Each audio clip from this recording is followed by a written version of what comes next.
Hello, everyone, and welcome to Season 2, Episode 8 of the Helping Children Learn podcast here at the Carbon-Lehigh Intermediate Unit number 21 in Carbon and Lehigh counties in eastern Pennsylvania. Very special episode because this is the first time we're having students on, and we're here at the Carbon Learning and Achievement School. We're here with Angelique Barron, our social worker, Brian McGinley, our emotional support interventionist, and we're here with our students, Sophia, Corey, and Casey. How is everyone today?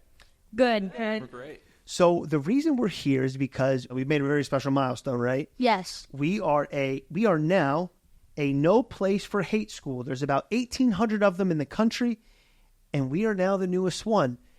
So for our teachers over here, our ESI, how does becoming a no place for hate school help children learn? I think it fosters a positive environment. I think it's great for growth inside the classroom. I've seen behaviors change throughout the year. We've really had an emphasis on anti-bullying, emphasis on language. Our language has decreased as far as hateful language and things like that. It's just had an all-around positive impact on the students with inclusivity, celebrating differences. I've definitely seen growth within the student population. One thing I want to get to before we start is understanding what CLAS is. It's a learning and achievement school, and the C part of CLAS, CLAS, is that we're the Carbon County. There's CLAS, ALAS, and LAS, Allentown, Lehigh County, and Carbon County. What is a learning and achievement school for people who don't know? A learning and achievement school is a center-based school program that tries to meet students' needs where they're at. So whatever their need that is a barrier to them being able to perform to their best ability, we try to hone in on that and support the students so that they can try to gain the best benefits from their educational experience. Wonderful. And what's your name? Wanda Ausenberger. All right, Wanda, thank you so much for your contribution. So talk to us about what a no place for hate school is. What exactly? So I have a little bit of a reader here. It's a student-led climate program. ADL Education is inspiring a generation to challenge bias in themselves, others, and society in order to create more inclusive learning communities. No Place for Hate is a collaborative initiative that provides pre-K through 12 schools with an organizing framework for students, administrators, teachers, and family members to develop long-term solutions for creating and maintaining an inclusive and equitable school climate. And so, Brian, boil this down. What does this mean in a nutshell? Okay, so first off, it's student-led. We have a representative from each classroom. We have 3 classrooms here in CLAS. We have a middle school, and then we have a high school and a senior high school. So we kind of have our students split up like that. It's really a great way to organize our school and create a climate of inclusivity and equity for students and staff. So what we're doing here is we're really trying to include everyone in our school environment as far as whatever we're doing. We want to talk about, the differences that we have. We all come from different backgrounds, and it's very important, for us to acknowledge that, whether it's cultural background, religious, language, and just students are here for all different reasons, So we kind of look at, even just the goals. Each student has an IEP. So, they have specific academic goals that are for that student. So we're kind of looking at a climate where everyone is different. So we really want to embrace that. We want to empower students, to really incorporate these ideas. Casey, Corey, and Sophia. Casey, I know you want to get in on this. Yeah.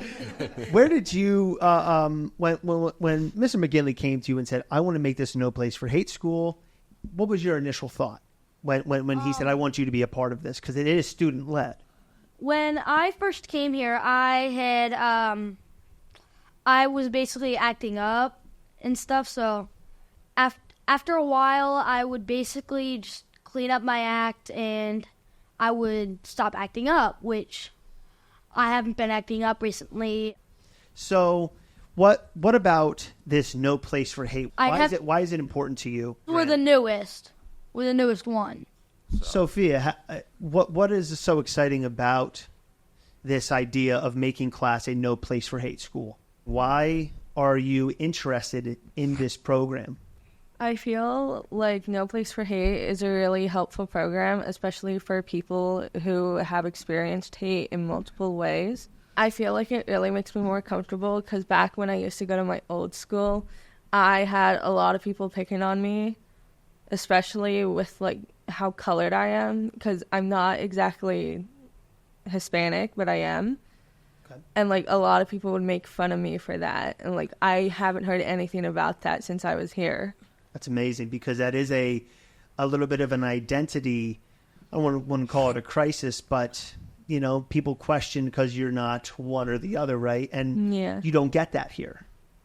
Yeah, and like back in my old school, a lot of people would always point out my darker skin, like compared to my sister, because like she has such white skin while I'm more of a darker tone, and they're like, "Why is that?" And I told them it's because I'm half Hispanic, and like a lot of them would make fun of me for that. Sophia, I was wondering if it makes you feel more comfortable coming to our school because you don't feel personally attacked or made fun of. Has that increased your involvement, and has that helped you to do better in it? Yeah, I feel like with this school, with like everyone including everyone, it's really helped me a lot, because like I was often left out, like no matter what. Like it didn't matter if it was a subject or if it was sports, I was often always let out. And I feel like this school, they just include everyone, and I don't know, I just feel like you can really be yourself without like getting judged at all. And I'd like to say, from my own observation with initially how Sophia presented when she first came to us, to her growth now in terms of her brighter affect, her willingness to want to participate in all kinds of different activities and even groups that we offer, she really is just blossomed, and she's just this beautiful person inside and out. Yeah, I feel like often at my homeschool, I would avoid school as much as I could and like make up excuses of why I didn't want to go, or like that I just didn't feel good or something happened. And like here, I feel like I barely have any days where like I don't wish I would be here. Oh, that's awesome. So when you wake up, you're now excited to come to school. I wouldn't say excited, but is anyone super excited to go to school? You do have a smile on your face every day you come in general, I would say, most days. Yeah. So you're not okay. Let's change that. You're not scared of going to school anymore. No. And that makes the days enjoyable. Yeah, like when I first came here, I don't know, I was always so snappy at everyone, and I was rude. It didn't matter who it was. It didn't matter if it was teachers or students. Like, I feel like now I've really improved with this whole school. Yeah. Like being more excited and calm.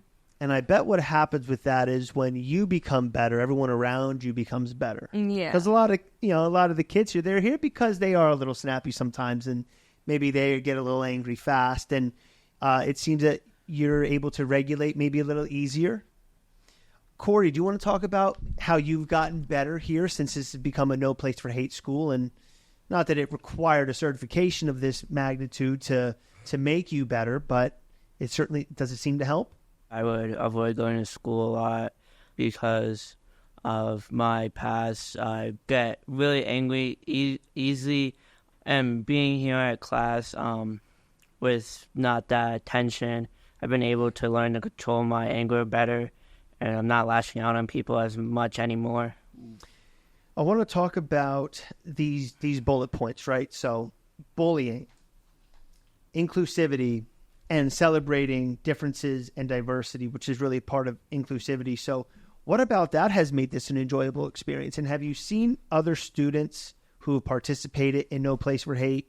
You have a better experience with those students in particular? Yes, and like I myself joined this group because this actually like hits home for me. I had my one best friend I've known since we grew up together, one door down from each other. In middle school, we were both having some rough times, and like he was getting bullied a lot, and stuff wasn't good at home. He just couldn't take it no more. Yeah. Talk about how you become more involved in school. Well, since I've like joined this group, I've been coming more. Like I actually want to be at school now, and like expand my education and not have to worry about people saying stuff to me and me getting more in trouble than I already am. Do you feel the investment from your teachers? I feel like that the teachers try their best to make us feel welcomed and that we deserve to be here, and make us like not feel different from everyone else. So I know, Sophia, you said you're not in this yet, but Brian, maybe you can answer this. How does a student become part of No Place for Hate? Because it seems like it's not a building-wide thing. Is it student by student? Me and Miss Baran and Miss Tully, we're all the representatives for No Place for Hate. They can come to, any staff member and really say that they're just interested and they can join. And so then they can, join the group meetings and all that. Okay. So it's basically, if you want to do it, you can. But I do want to reflect on how it affects the whole community in terms of the school. This podcast is a great example. Soph is not technically a member, but she is, joining the podcast and talking about it. And she sees the effects of it through the other students and what the they're value. doing. And the value. And we want to bring in as many kids as possible, because we start educating about the anti-bullying. We start educating about, the language and how it affects people. When we use certain words, even if we're just using them in a mundane but inappropriate way, it affects everybody. And so I always tell my kids, when you're at school, I really want you to talk just like you'd be at a job, and just think about how, these words really impact people. So we want to make sure that we're using appropriate language and that we're getting, we're getting the experience at school talking appropriately. So when we go to a job interview, when we are on the job site, we are talking appropriately. So that's part of the goal here. So it all kind of interacts with life, I just wanted to add that those specific students that have specifically wanted to join the club, for lack of better words, they're just really a part of, it's student driven. So they're a part of what are the projects that we're going to do within our building. Then other students participate in those projects. So for example, one of the big projects that our students participated in was restoring petals, which was a community project in collaboration with the Allentown Art Museum. And this initiative aimed to integrate visual and performing arts, mental health awareness, and discussions on challenging topics into an interactive art installation. So the decision to join this project aligned with the goals or values of No Place for Hate. And then through their involvement, it really focused on students gaining insight into their biases surrounding mental health.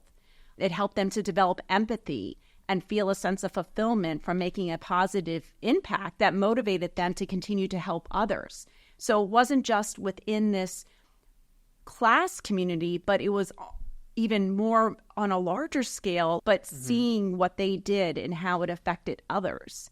And I think we continue, through CLAS, this is a perfect time. May is Mental Health Awareness Month.